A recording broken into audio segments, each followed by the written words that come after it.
Well, good morning, everyone, and I sincerely appreciate the opportunity of starting. Um, uh, it's pretty transformative times, and us having an opportunity of sharing what we're doing at GlobalFoundries and MIPS with you in terms of what we're doing in the company to accelerate autonomous machines, whether it is manufacturing, whether it is mobility, is pretty paramount. So I'm going to try and not bore all of you with all the technical details about CPU, blah, blah, blah.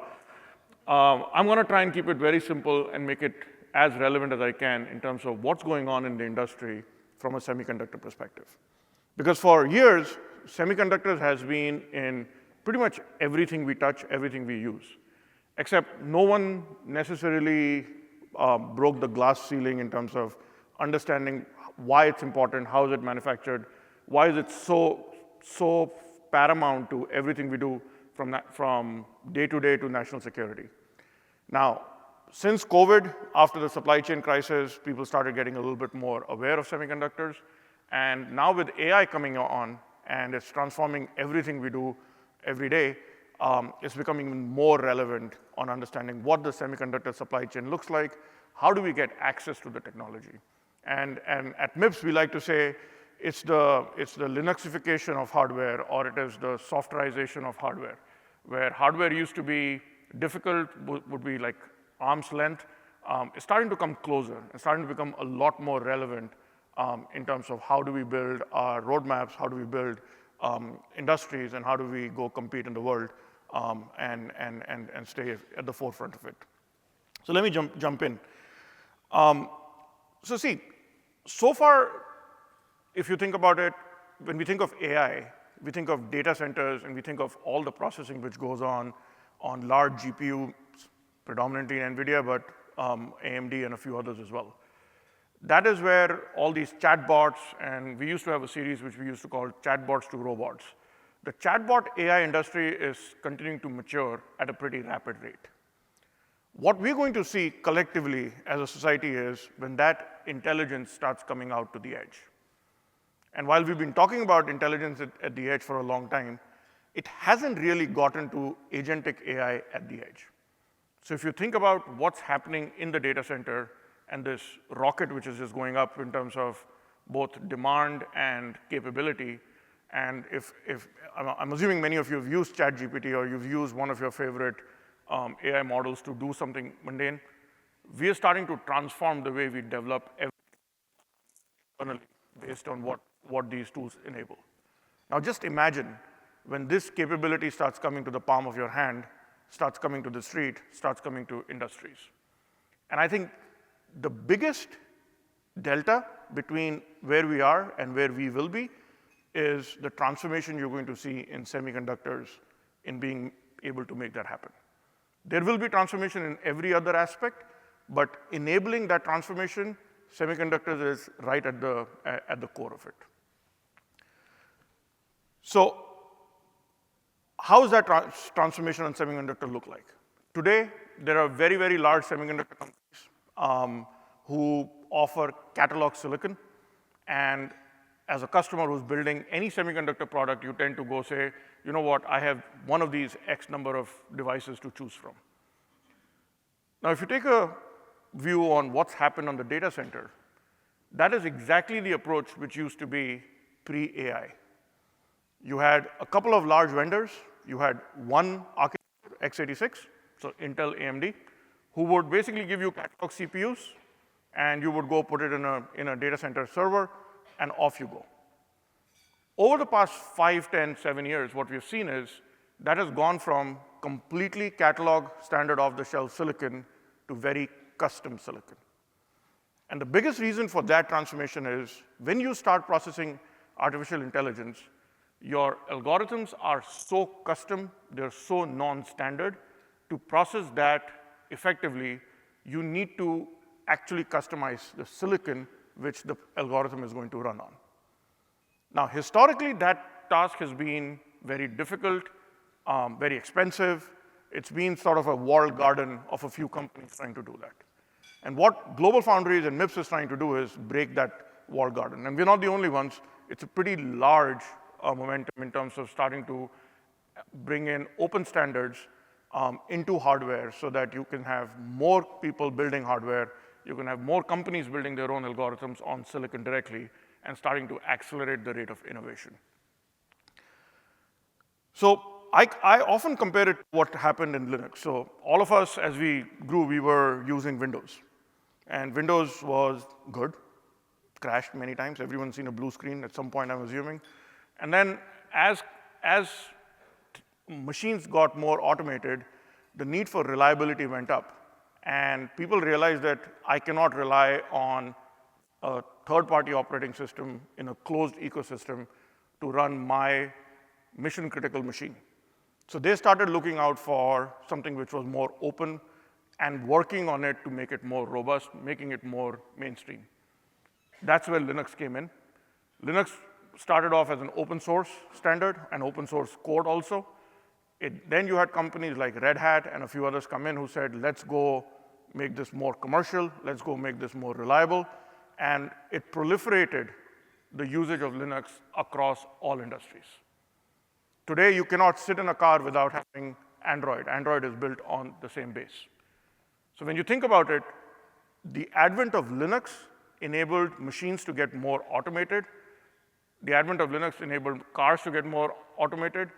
The key difference was you got a lot more users. You got a lot more programmers working on the problem versus one or two companies bringing out a proprietary operating system. We are going to see the exact same transformation on hardware. Many of you may have heard of this thing called RISC-V. I spend all my day in it, but maybe some of you don't. But RISC-V is this open standard where the instruction set or how you communicate with the hardware is open. Everyone talks the same language. The implementation is proprietary, very much like on the Linux side as well. And open hardware or open standard-based hardware allows more users to go develop that and accelerate the rate of innovation. So rather than now relying on one or two large companies to go deliver you a product, you're bringing control in your hand. You're able to go say, you know what, I'm trying to go build a microcontroller which is going to run the motor of an electric vehicle. And I want to go run XYZ algorithm better. I don't need to go rely on catalog hardware for that. I can go use RISC-V profiles, which are standard, where you are amortizing the cost across multiple users, but are still able to go customize the profile to your use case. So what we've seen with Linux over the past 15 years, 20 years, is a complete proliferation of software and trillions of dollars created in terms of value. You're going to see that exact same transformation in semiconductors, where you're going to create trillions of dollars of value by unlocking from a proprietary architecture, from proprietary architectures onto an open architecture, open standards-based architecture. So I just like to compare, because rather than seeing what's going to happen in the future is best ways to what happened in the past. So like I said, right, data centers used to be like these old, kludgy, large buildings nobody cared about, to a point where data centers are very fundamental to our life today. And it didn't happen overnight. It happened over a span of a decade, where very large companies, because at that point it was still super expensive to go build these things out. So you saw very large companies who had very large applications like search, Google, you had Meta, Facebook at that time, who had the reason to go start building hardware because just off-the-shelf hardware wasn't cutting it for them. That's why you've seen the transformation from Intel, AMD, to now NVIDIA's come on, which is still standard. But the largest semiconductor vendors on the planet, semiconductor creators on the planet, you have the big ones, but Meta, Microsoft, Apple, these are captive companies who are larger than most other semiconductor companies in terms of the amount of silicon they develop, the silicon they manufacture with TSMC or others, and release. So they have brought control and innovation into their hand because they had a reason on the data center and on the devices side. My view is, as AI comes out to the edge, we are going to see the exact same transformation where another set of 10, 12 large manufacturing companies, whether they are auto OEMs, whether they are factories, manufacturing entities, who are going to take control of their supply chain and innovation. And I'm taking automotive as an example here because we are seeing it. We've all heard about some of the North American, California-based OEMs starting to do their own silicon. Today, they do very selective silicon, some of the bigger ones, which resemble data centers. But that is starting to proliferate into sensors. That is starting to proliferate into control. That is starting to proliferate into customer experience.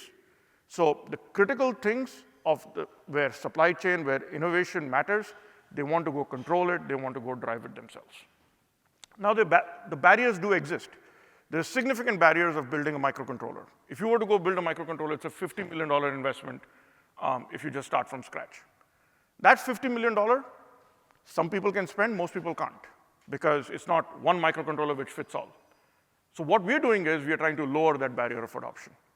You lower the barrier of adoption by using standard-based CPUs rather than proprietary CPUs. You lower the barrier of adoption by making sure you have factory footprints around the globe, which is what GlobalFoundries does. It is in Malta, it's in Dresden, and Singapore. So you have a global footprint. You go create a software platform where you are able to amortize the standard features across multiple customers. And you go take that $50 million number down to $5 million. And the $5 million is what roughly you reduce it by 10x so that now you're only focusing on what you want to go customize. And your algorithm now runs better. And we're going to see automotive accelerate adoption of custom silicon because we are lowering that barrier. And we're not the only ones. Many are. But that lower barrier of adoption is going to accelerate the rate at which every auto OEM out there is going to be able to innovate and deliver better vehicles as they move forward. So RISC-V, I mean, it's not new. It's been going on for a decade more. As expected, the earliest adoption was in the data center because they needed the flexibility. They had the use cases. AI was coming on strong. So they took control and they ran with it. NVIDIA is a great example. The entire control plane of NVIDIA's GPU runs on RISC-V. So that's great. Why? Because any open standard suffers from two fundamental issues. One, ecosystem. Two, it's an open standard, so everyone has an opinion. Well, once you have someone like NVIDIA and others adopting it, that starts getting more constrained, starts getting more mature, starts getting to the industrialized version of the open standard. And I'm happy to report that today RISC-V is no longer an academic project. It is something which is used every day by each one of you, either your phone, or if you're connecting to the cloud, or if you're going to be sitting in a car. So the days of RISC-V being early, gone. Now the days of RISC-V adoption, accelerating into more markets are definitely here, and that's what we're trying to go accelerate and move with. So what does this impact look like? So if you think about it, right, we've all heard the word tokens, and many of us, including me, didn't understand what tokens meant about 2 years, 3 years back. But today, our life has gone from how much headcount and resourcing do I have? And talent, as mentioned, is definitely a gap. But the other gap is how many tokens do I have remaining to go process what I was trying to go do? And every evening we run out of tokens. The next day morning we get more tokens and we start using them again. So our workflows are evolving. Now just take a second to think, what does that look like as this technology comes out in our cars and in phones, in machines, in robots, in humanoids?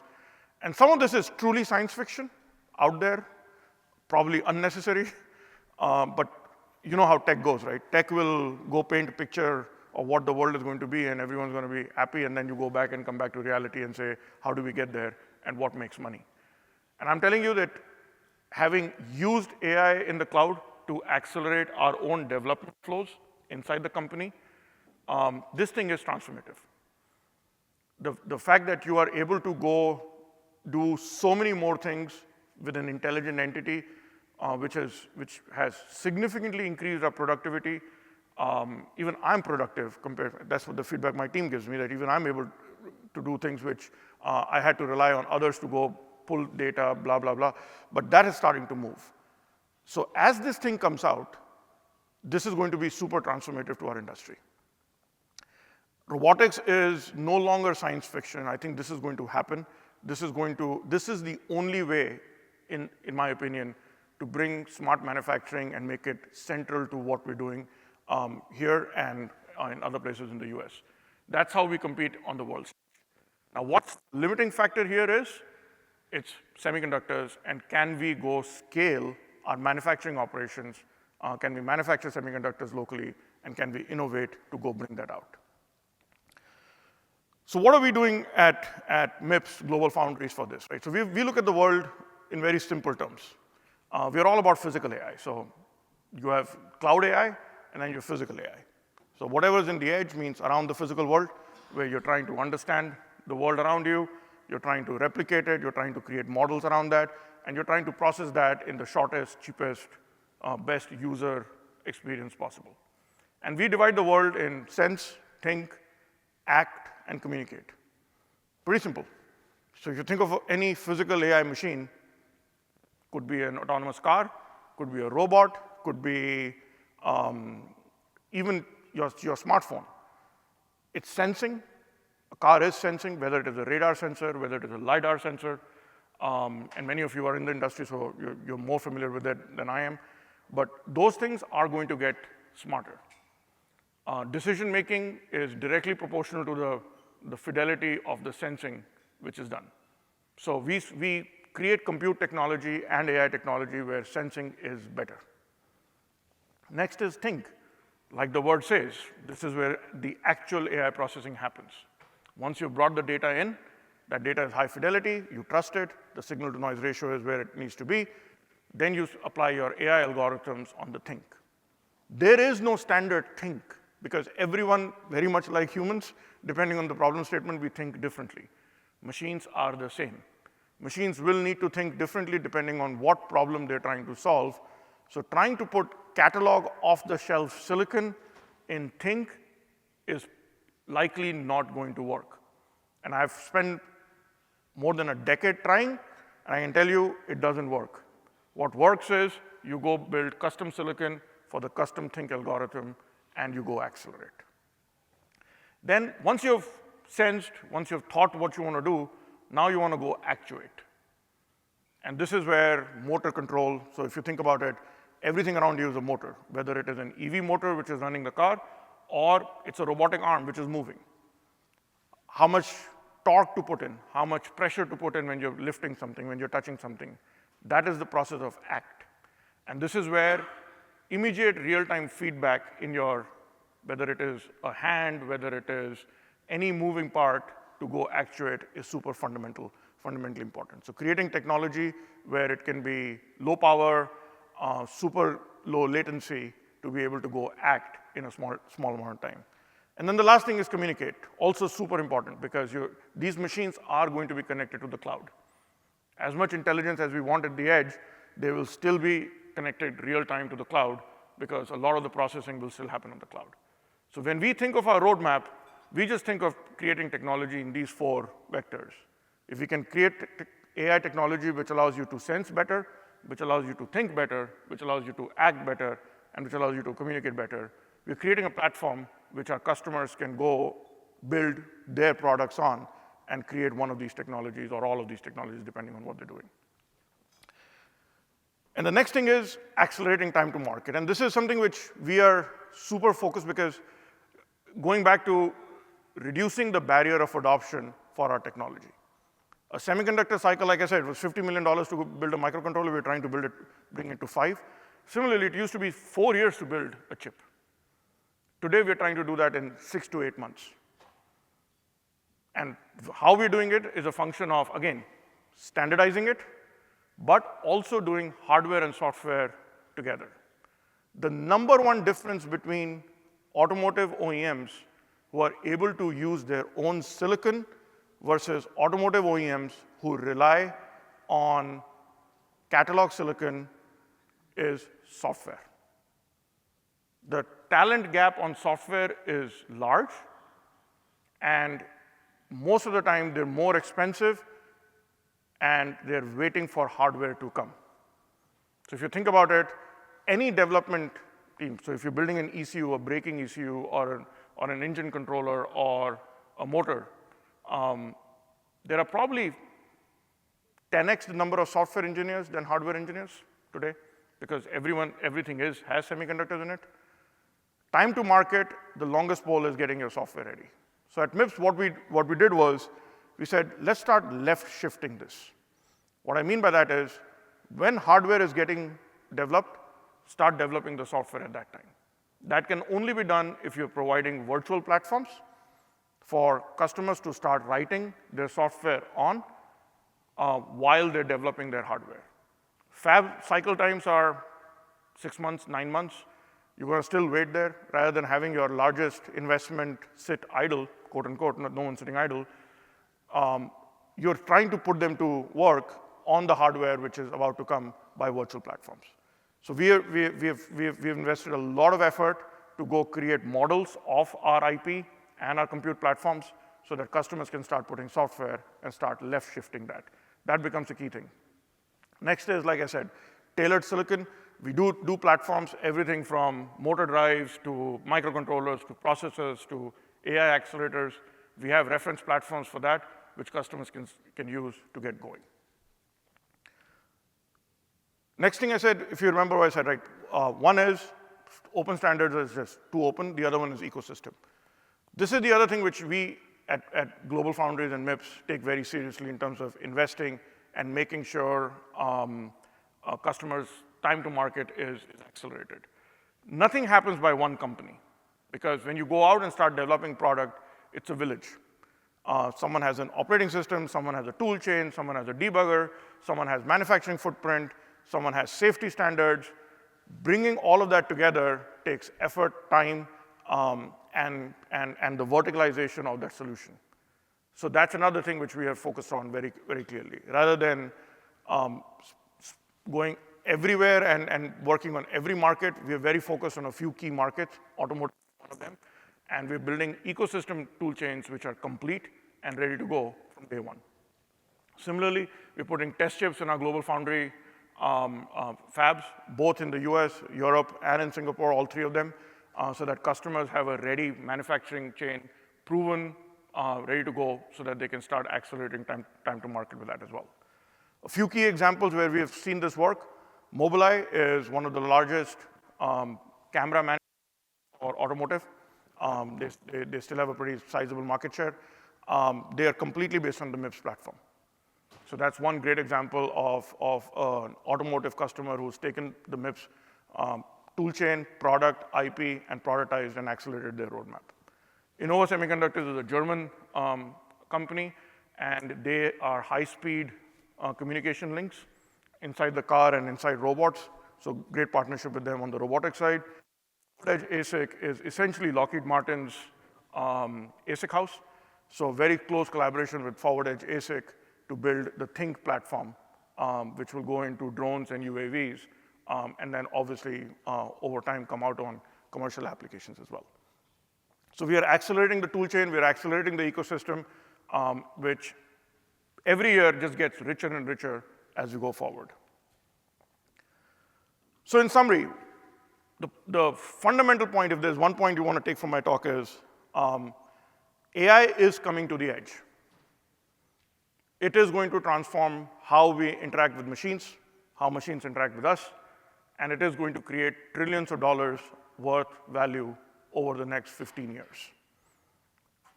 If we choose to play in this market, I don't think that we have a choice. We have to play in this market because this is it. Open silicon, open standards is the way we are going to adopt the capability to go innovate with silicon.